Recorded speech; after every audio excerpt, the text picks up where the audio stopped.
আসসালামু আলাইকুম। আজকের অনলাইন ক্লাসে উচ্চ মাধ্যমিক অর্থনীতি প্রথম বর্ষের শিক্ষার্থীদের আমন্ত্রণ জানাচ্ছি। আমি শামীমা আক্তার জোনাকি, লেকচারার অফ ইকোনমিক্স, শ্রীপুর মুক্তিযোদ্ধা রহমত আলী সরকারি কলেজ, শ্রীপুর, গাজীপুর। প্রিয় শিক্ষার্থী, আশা করি তোমরা যেখানে আছো সুস্থ আছো, ভালো আছো। তোমরা তোমাদের স্ব অবস্থানে থেকে সুস্থ থাকো, ভালো থাকো, এটাই প্রত্যাশা করি। তো প্রিয় শিক্ষার্থী, আজকে আমি তোমাদের অর্থনীতি প্রথম পত্রের দ্বিতীয় অধ্যায় নিয়ে আলোচনা করব। তো আগের ক্লাসগুলোতে আমরা দ্বিতীয় অধ্যায়ের চাহিদা সম্পর্কে আলোচনা করেছিলাম। চাহিদা সম্পর্কে পড়তে যে আমরা দেখেছি চাহিদা কি, চাহিদার নির্ধারক কি, চাহিদা অপেক্ষক কি, চাহিদা বৃদ্ধিটি সমালোচনা সহ ব্যাখ্যা করেছি। এছাড়া পড়েছি চাহিদার স্থিতিস্থাপকতা নিয়ে। তো চাহিদার স্থিতিস্থাপকতা পড়তে যে আমরা লাস্ট পড়েছিলাম স্থিতিস্থাপক চাহিদা কি এবং অস্থিতিস্থাপক চাহিদা কি। তো স্থিতিস্থাপক চাহিদা বলতে আমরা জেনেছিলাম অন্যান্য অবস্থা স্থির থাকলে দামের সামান্য পরিবর্তনে চাহিদার ব্যাপক পরিবর্তন হলে তাকে স্থিতিস্থাপক চাহিদা বলা হয়। অর্থাৎ এখানে বলা হয়েছে দামের সামান্য পরিবর্তন হলে কি হবে, চাহিদার পরিমাণটা ব্যাপক হারে পরিবর্তিত হবে, বেশি হারে পরিবর্তিত হবে, সেটাই হবে কি স্থিতিস্থাপক চাহিদা। আর যখন অন্যান্য অবস্থা স্থির থেকে দামের ব্যাপক পরিবর্তনের ফলে চাহিদা অল্প মাত্রায় পরিবর্তিত হয়, তো সেক্ষেত্রে চাহিদা ছিল কি অস্থিতিস্থাপক চাহিদা। তো প্রিয় শিক্ষার্থী, আজকে আমরা পড়ব স্থিতিস্থাপক ও অস্থিতিস্থাপক চাহিদার মধ্যকার পার্থক্য, অর্থাৎ what is the difference between elastic demand and inelastic demand, অর্থাৎ স্থিতিস্থাপক এবং অস্থিতিস্থাপক চাহিদার মধ্যকার পার্থক্য কি। তো সেক্ষেত্রে পার্থক্য আলোচনা করতে যে আমরা শুরুতেই পার্থক্যের বিষয়ের মধ্যে সংজ্ঞাগত পার্থক্যটা তুলে ধরতে পারি। কি সংজ্ঞাগত পার্থক্য তুলে ধরতে পারি?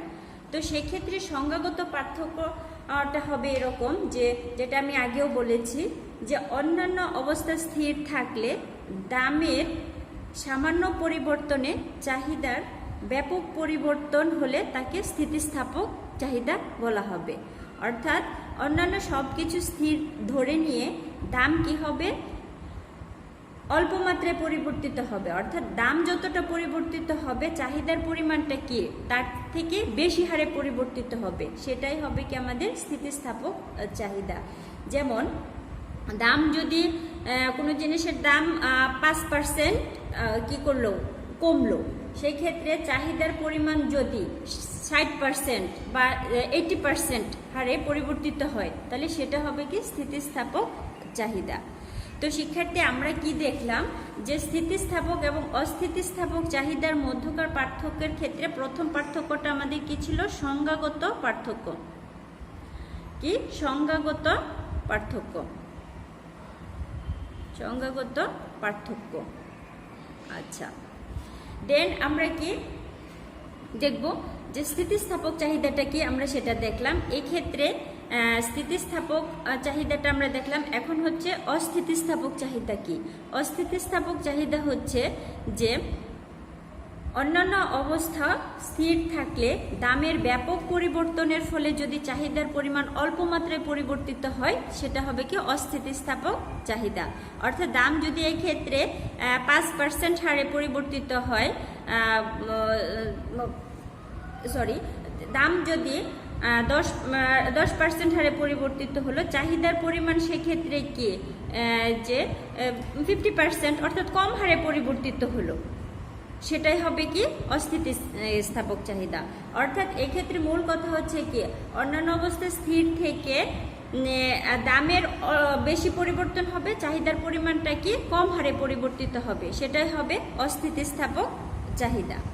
আচ্ছা, এরপরেরটা আমরা যেতে পারি কি সংজ্ঞাগত পার্থক্য, পরে আমরা যেতে পারি কি উদাহরণের সাহায্যে। উদাহরণের ক্ষেত্রে আমরা কি দিতে পারি যে দামের 10% পরিবর্তনে চাহিদার 50% পরিবর্তন হলে তাকে স্থিতিস্থাপক চাহিদা বলা হয়। অর্থাৎ দাম কি হলো 10% পরিবর্তিত হলো, 10% হারে পরিবর্তিত হলো, সেক্ষেত্রে চাহিদা পরিবর্তিত হবে কি 50%। তো সেক্ষেত্রে আমরা কি পেলাম যে দামের 10% পরিবর্তন হলো, চাহিদার পরিমাণটা পরিবর্তিত হলো কি 50%। অর্থাৎ দাম যে হারে পরিবর্তিত হচ্ছে, পরিমাণটা কি অনেক বেশি হারে পরিবর্তিত হচ্ছে, সেটা হবে কি আমাদের স্থিতিস্থাপক চাহিদা। এছাড়া আমরা যদি অস্থিতিস্থাপক চাহিদা নিয়ে কথা বলতে চাই, তাহলে উদাহরণটা আসবে এরকম যে দাম পরিবর্তিত হলো 50% হারে, সেক্ষেত্রে চাহিদার পরিমাণটা পরিবর্তিত হলো 10% হারে, তাহলে এটা হবে কি অস্থিতিস্থাপক চাহিদা। অর্থাৎ স্থিতিস্থাপক চাহিদার ক্ষেত্রে দাম কম হারে পরিবর্তিত হচ্ছে, চাহিদার পরিমাণটা কি বেশি হারে পরিবর্তিত হচ্ছে। আর অস্থিতিস্থাপক চাহিদার ক্ষেত্রে দাম বেশি হারে পরিবর্তিত হচ্ছে, পরিমাণটা কি কম হারে পরিবর্তিত হচ্ছে। এটা হচ্ছে কি অস্থিতিস্থাপক চাহিদার মধ্যকার উদাহরণ। আচ্ছা, এছাড়া আমরা সূচিগতভাবেও এর পার্থক্য টানতে পারি। কি সূচিগতভাবেও পার্থক্য টানতে পারি? সূচির মাধ্যমে যদি আমি দেখাতে চাই, তাহলে দেখো আমি একটা সূচি তৈরি করলাম। কি সূচি তৈরি করলাম? সূচি তৈরি করতে আমার দুটো কলাম লাগবে। আমি কি বাম দিকে দিব দ্রব্যের দাম এবং ডান দিকে দিব কি চাহিদার পরিমাণ, অর্থাৎ কোয়ান্টিটি অফ ডিমান্ড। সেই ক্ষেত্রে শিক্ষার্থী লক্ষণীয় যে কোনো জিনিসের দাম ধরে নিলাম কত 10 টাকা, সেক্ষেত্রে চাহিদার 10 টাকা দামে চাহিদার পরিমাণ ধরে নিলাম কতটুকু 20 একক। এখন দাম কি করলো ধরে নিলাম কমে গেল, কত 5 টাকা হলো, সেক্ষেত্রে চাহিদার পরিমাণ পরিবর্তিত হয়ে হবে কত 80 একক, অর্থাৎ 80 একক। অর্থাৎ এখানে লক্ষণীয় দামটা 10 টাকা থেকে কমে 5 টাকা হলো, কিন্তু পরিমাণটা কি 10 টাকা দামে পরিমাণ ছিল 20 একক, 5 টাকা দামে পরিমাণটা হয়েছে কত 80 একক। অর্থাৎ দাম যতটা কমেছে, পরিমাণটা কি তার থেকে বেশি হারে কমেছে। এটাই হবে কি স্থিতিস্থাপক চাহিদা। অর্থাৎ এটাকে আমরা কিসের সূচি ধরে নিতে পারি? স্থিতিস্থাপক চাহিদার, স্থিতিস্থাপক চাহিদা ধরে নিতে পারে। আর যদি অস্থিতিস্থাপক চাহিদার উদাহরণ সূচিগতভাবে দেখাতে চাই, তাহলে সেম ভাবে আমার কি করতে হবে? ছক নিতে হবে। এই সূচিতে কি দাম এবং কোয়ান্টিটি ডান পাশে দিলাম। এখন একইভাবে আমি যদি দেখাই, তাহলে কি 10 টাকা দামে ধরে নিলাম কোনো দ্রব্যের চাহিদা 5 একক। এখন দাম কমে কত হলো 5 টাকা হলো। সাপোজ দাম কমে 5 টাকা হলো 10 টাকা থেকে, পরিমাণটা হলো কত 6 একক। অর্থাৎ দাম কি 10 টাকা যখন ছিল তখন পরিমাণ ছিল 5 একক, দাম কমে যখন 5 টাকা হয়েছে তখন পরিমাণটা হয়েছে কত 6 একক। অর্থাৎ দাম যে হারে পরিবর্তিত হয়েছে, দামটা বেশি পরিবর্তিত হয়েছে, কিন্তু পরিমাণটা কি খুব কম হারে বেড়েছে। এটাই হবে কি আমার অস্থিতিস্থাপক চাহিদা। অস্থিতিস্থাপক চাহিদা। আশা করি আমরা সূচির মাধ্যমে এটা বুঝতে পেরেছি। এখন শিক্ষার্থী আরেকটা জিনিস লক্ষণীয় যে স্থিতিস্থাপকতার মান 4 নম্বরে আমরা দিতে পারি কি স্থিতিস্থাপকতার মান। স্থিতিস্থাপকতার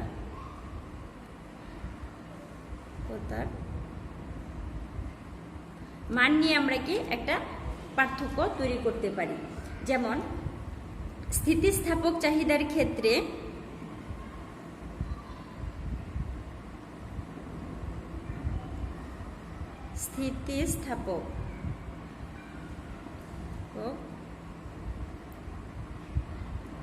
চাহিদার ক্ষেত্রে কি হবে?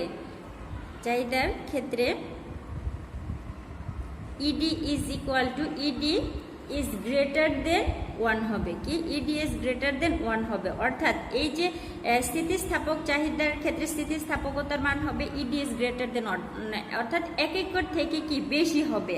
আর অস্থিতিস্থাপক চাহিদার ক্ষেত্রে কি হবে? অস্থিতিস্থাপক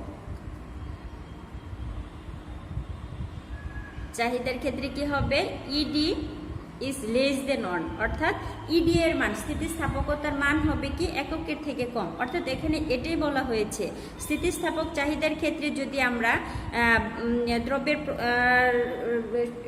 মান বের করতে চাই, স্থিতিস্থাপকতার মান বের করতে চাই, তাহলে ইডি এর মান সবসময় কি এককের থেকে বেশি হবে।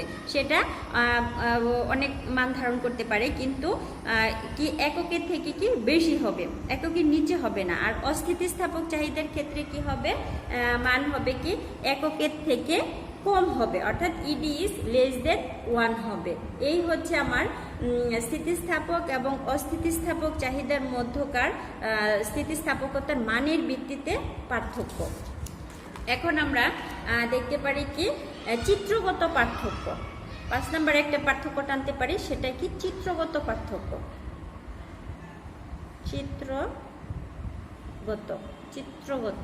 চিত্রগতর ক্ষেত্রে কি দেখা যায়? যে স্থিতিস্থাপক চাহিদার ক্ষেত্রে চিত্রে প্রদর্শন করতে গেলে আমার কি লাগবে? ভূমি অক্ষে লাগবে কিউডি, অর্থাৎ চাহিদার পরিমাণ, আর লম্ব অক্ষে আমি কি শিফট করব? দাম। আচ্ছা, এই ক্ষেত্রে চাহিদা রেখার আকৃতিটা হবে কি তোমার ফ্ল্যাট আকৃতির, একটু চ্যাপ্টা আকৃতির। চাহিদা রেখাটা হবে কি চ্যাপ্টা আকৃতির, এটা কি আমাদের চাহিদা রেখা। আচ্ছা, এক্ষেত্রে কি দেখা যাবে? যে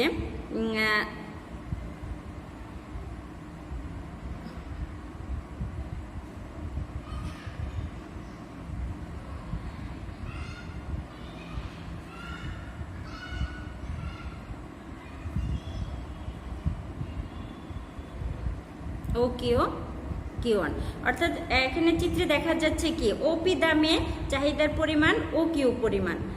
এখন দাম কমলো PP1 পরিমাণ, চাহিদার পরিমাণ কিন্তু বেড়ে গেছে Q1 পরিমাণ, অর্থাৎ দাম যতটা কমেছে চাহিদার পরিমাণটা কি তার থেকে বেশি বেড়েছে। তাহলে সেটা হবে কি তোমার স্থিতিস্থাপক চাহিদা। স্থিতিস্থাপক চাহিদা।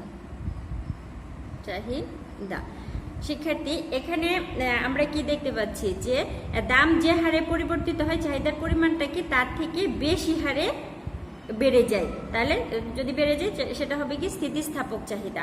আর অস্থিতিস্থাপক চাহিদার ক্ষেত্রে আমরা দেখব যে দামটা এক্স অক্ষ ওয়াই অক্ষ, সেক্ষেত্রে চাহিদার রেখার আকৃতিটা হবে কি খাড়া আকৃতির।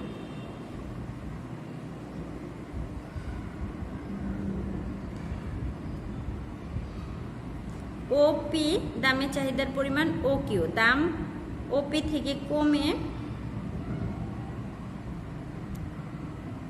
OP1 হলো, সেক্ষেত্রে চাহিদার পরিমাণ বেড়ে হলো OQ1। চাহিদার পরিমাণ বেড়েছে ঠিকই, OQ থেকে OQ1 হয়েছে, কিন্তু এখানে লক্ষণীয় কি দামটা বেশি কমেছে কিন্তু পরিমাণটা সে তুলনায় কম বেড়েছে। এটাই হবে কি অস্থিতিস্থাপক চাহিদা। অস্থিতিস্থাপক চাহিদা। এটা কি আমাদের ডিটি চাহিদা রেখা। এগুলোকে যদি বিন্দু দেই তাহলে এ বি বিন্দু দিতে পারি, এ বি বিন্দু দিতে পারি। তো শিক্ষার্থী, আমরা চিত্রগত পার্থক্যের ক্ষেত্রে দেখলাম কি যে চাহিদা রেখার স্থিতিস্থাপক চাহিদার ক্ষেত্রে চাহিদা রেখাটা একটু কি চ্যাপ্টাকৃতির হয়েছে, অর্থাৎ দাম যতটা কমেছে চাহিদার পরিমাণ তার থেকে বেশি হারে বেড়েছে। আর অস্থিতিস্থাপক চাহিদার ক্ষেত্রে দাম বেশি হারে বেড়েছে কিন্তু চাহিদার পরিমাণটা কি কম হারে বেড়েছে, চাহিদা রেখার আকৃতিটা খাড়া আকৃতির হয়েছে। এই গেল আমার কি চিত্রগত পার্থক্য।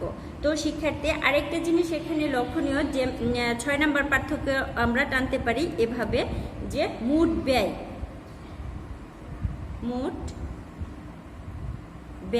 মোট ব্যয়ের ভিত্তিতে কি পার্থক্য দেখা যায়, অর্থাৎ স্থিতিস্থাপক চাহিদার ক্ষেত্রে মোট ব্যয়টা কি বেশি হবে, স্থিতিস্থাপক চাহিদার ক্ষেত্রে মোট ব্যয় বেশি হবে, আর অস্থিতিস্থাপক চাহিদার ক্ষেত্রে কি হবে, মোট ব্যয়টা কম হবে। অর্থাৎ এক্ষেত্রে কি মোট ব্যয়টা কেন বেশি হবে সেটা একটা প্রশ্ন থাকতে পারে। সেক্ষেত্রে মোট ব্যয়টা এ কারণে বেশি হবে, মানুষ যখন একটা জিনিসের দাম কমে তাহলে মানুষ কি বেশি পরিমাণে ক্রয় করতে থাকে। তাহলে মোট ব্যয়টা আমরা কিভাবে বের করি, দাম এবং পরিমাণ গুণ করলে আমরা মোট ব্যয় পাই। যেহেতু দামের অল্প পরিবর্তনের ফলে পরিমাণটা অনেক বেশি হারে পরিবর্তিত হয়, সেক্ষেত্রে দাম এবং পরিমাণ গুণ করলে আমরা কি পাবো, মোট ব্যয়টা বেশি পাবো। তো আমরা বলতে পারি যে স্থিতিস্থাপক চাহিদার ক্ষেত্রে মোট ব্যয় বেশি হয়, আর অস্থিতিস্থাপক চাহিদার ক্ষেত্রে যেহেতু দাম কমলেও পরিমাণ খুব বেশি হারে বাড়ে না, তাহলে সেক্ষেত্রে কি মোট ব্যয়টা অবশ্যই কি কম হবে। তাহলে স্থিতিস্থাপক চাহিদার ক্ষেত্রে মোট ব্যয় বেশি হয়, আর অস্থিতিস্থাপক চাহিদার ক্ষেত্রে মোট ব্যয়টা কি হবে, কম হবে। এই হচ্ছে তোমাদের কি চাহিদার স্থিতিস্থাপকতার ভিত্তিতে মোট ব্যয়ের ভিত্তিতে স্থিতিস্থাপক এবং অস্থিতিস্থাপক চাহিদার মধ্যকার পার্থক্য। তো শিক্ষার্থী এখন আমরা 6 নম্বর পার্থক্যের ক্ষেত্রে দেখব কি রেখার ঢালের ভিত্তিতে স্থিতিস্থাপকতা কি। 7 নম্বর রেখার ঢালের ভিত্তিতে স্থিতিস্থাপকতা। রেখার ঢাল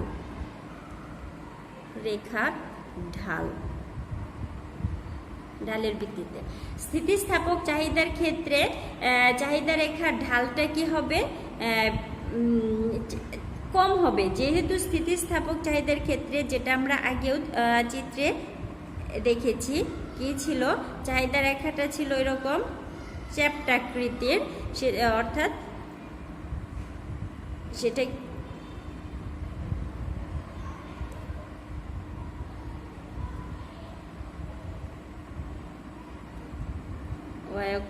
ডিডি চাহিদা রেখা। অর্থাৎ এক্ষেত্রে কি চাহিদা রেখার ঢালটা কম, আর অস্থিতিস্থাপক চাহিদা রেখার ক্ষেত্রে কি হবে, ঢালটা বেশি হবে। অর্থাৎ চাহিদা রেখাটা এরকম খাড়া আকৃতির হবে।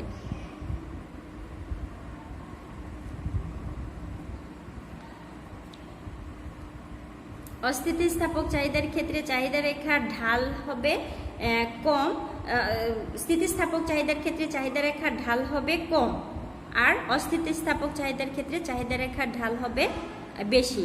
এই হচ্ছে স্থিতিস্থাপক চাহিদা এবং অস্থিতিস্থাপক চাহিদার ক্ষেত্রে রেখার ঢালের ভিত্তিতে পার্থক্য। তো শিক্ষার্থী এখানে আরেকটা পার্থক্যর বিষয় আমরা টানতে পারি, সেটা হচ্ছে কি দ্রব্যের উদাহরণ।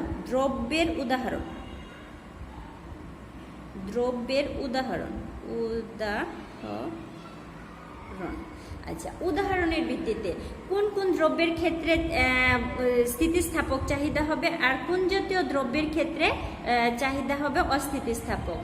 বিলাস জাতীয়, এখানে বলা যায় কি বিলাস জাতীয় দ্রব্যের ক্ষেত্রে চাহিদা হবে কি স্থিতিস্থাপক চাহিদা হয়। বিলাস জাতীয় দ্রব্য কোনগুলো, গাড়ি, দামি গহনা, দামি গাড়ি, এগুলো হচ্ছে বিলাসজাত দ্রব্য, মানুষ যেগুলো বিলাসিতার জন্য ইউজ করে থাকে। তো সেক্ষেত্রে কি এই দ্রব্যের চাহিদা হবে, এই দ্রব্যের ক্ষেত্রে কি যে দাম অল্প মাত্রায় পরিবর্তিত হলে চাহিদার পরিমাণটা অনেক বেশি মাত্রায় পরিবর্তিত হবে। আর অস্থিতিস্থাপক চাহিদার ক্ষেত্রে কি হবে, নিত্য প্রয়োজনীয় দ্রব্য কি চাল, ডাল, চিনি, লবণ, তেল, এগুলো হচ্ছে নিত্য প্রয়োজনীয় দ্রব্য।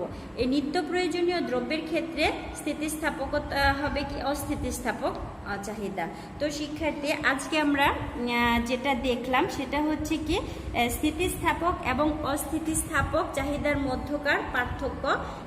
এই পার্থক্যের বিষয়গুলো যদি আমরা ভালোভাবে বুঝে থাকি তাহলে আমরা সিকিউ এবং এমসিকিউ সব ধরনের কোশ্চেনের অ্যান্সার করতে পারবো। আশা করি তোমরা সবাই বুঝতে পেরেছ।